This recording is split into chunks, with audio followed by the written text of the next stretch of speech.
Hey everyone, and welcome to This Explainer. Today, we're unpacking a truly fascinating historic shift in the global landscape, the profound socio-economic transformation of the United Kingdom. We're going to dive deep into the data, the policies, and the massive structural shifts that are actively redefining the nation.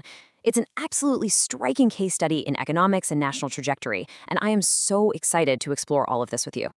So here's the big question. How does a global superpower that once controlled a vast empire find itself stuck in a doom loop of debt and stagnant productivity? Honestly, it's a staggering thought when you really stop to consider it. We're looking at an incredibly stark historical contrast here. We're talking about going from the absolute height of global imperial influence to modern economic fragility. How did the mechanics of a nation shift that dramatically? What levers got pulled, or, well, broken, to bring a global giant to this specific point? Okay, let's dive into this. To unpack this case study, we'll follow a structural autopsy. First up, we'll look at the shift from empire to doom loop. Second, we'll examine 3 costly economic mistakes. Third, we'll discuss the governance crisis. And finally, we'll map out the path to recovery. Let's kick things off with Section 1, from empire to doom loop. Consider the historical reality of the UK for a second. This was a dominant global superpower. They controlled a vast empire, dictated trade, held massive reserves of wealth, and projected immense geopolitical stability all over the world. Now contrast that with the modern reality. Today, we see an economy actively grappling with mounting debt and stubbornly stagnant productivity.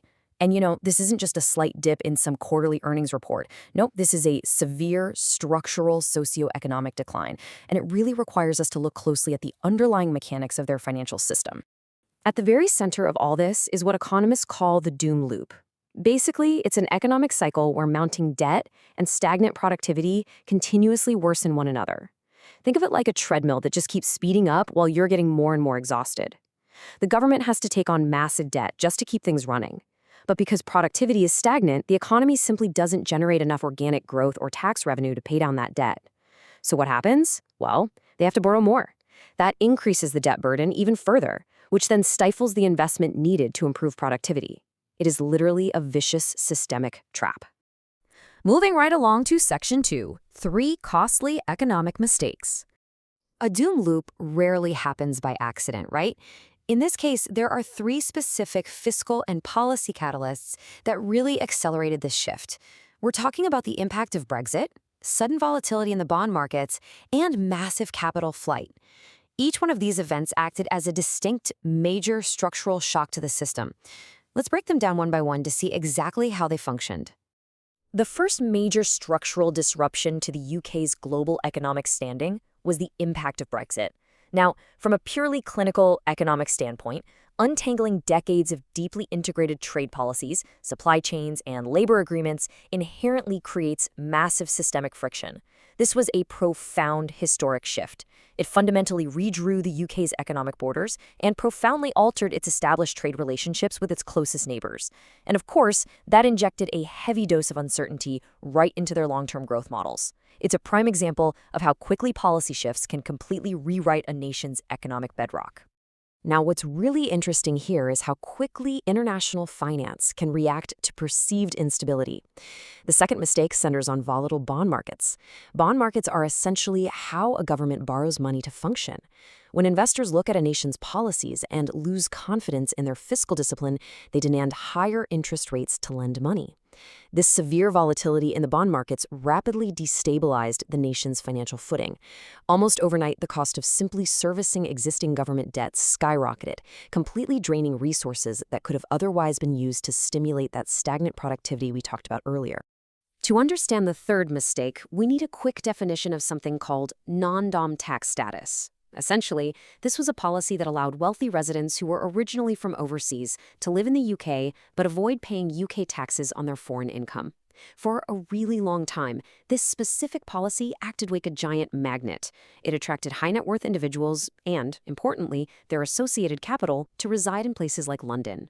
So, the crucial point is, what happens when you suddenly pull that magnet away? The third major misstep was the abolition of this non-dom status. While the goal might have been to increase domestic tax revenues, objectively, it triggered the exact opposite effect on a macroeconomic scale. It directly caused the departure of these wealthy residents. And when they left, they didn't just pack their bags. They took their vast wealth, their investments, and their businesses right along with them. This resulted in a massive, deeply damaging wave of capital flight out of the country, further starving the economy of the resources it desperately needed. That brings us to Section 3, the governance crisis. Financial missteps, however, are really only half the story here. An economy doesn't exist in a vacuum, right? It's directed by political leadership. For generations, the United Kingdom was globally renowned for its incredibly stable two-party system. That stability provided predictability, and let me tell you, markets absolutely love predictability. But today, that historical stability has devolved into a heavily fractured political landscape. The traditional political coalitions have broken down, making it incredibly difficult to form a cohesive, unified vision for the country's future. This fractured landscape has directly resulted in a severe governance crisis. So why does this matter to the doom loop? Well, because breaking out of a cycle of high debt and low productivity requires painful, long-term economic planning. You need leadership that can make unpopular decisions today for payoff a decade from now. But when a political landscape is fractured and volatile, leadership basically becomes paralyzed.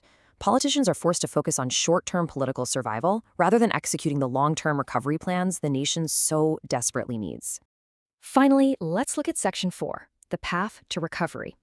How does a nation pull itself back from the brink? This entire situation serves as a vital, real-time cautionary case study for developing nations worldwide. The British decline really underscores that historical greatness is not some permanent shield against bad policy.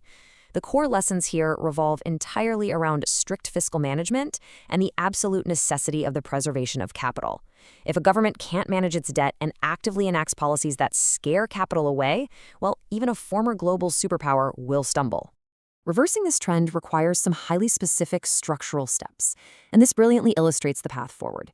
It demands, number one, institutional adaptation to the highly competitive global landscape, rather than just relying on past glories. Actually, scratch that. It's more like a total reset of expectations. Number two, strict fiscal management to calm those volatile bond markets and stop the bleeding. And number three, policies geared heavily toward the preservation of capital to attract wealth back into the nation, because at the end of the day, that is the only real way to restart the engine of productivity. We've seen how quickly the fundamental pillars of a nation's economy can crack under the weight of poor policy, capital flight, and political paralysis. The UK's current situation is a pretty stark reminder of the fragility of national power. So I'll leave you with this final provocative thought to ponder. In an increasingly competitive global landscape, as economic pressures continue to mount worldwide, which once great superpower might be next to face the twilight? Thank you so much for exploring this fascinating topic with me today. Keep asking questions, keep looking at the data, and I'll catch you in the next explainer.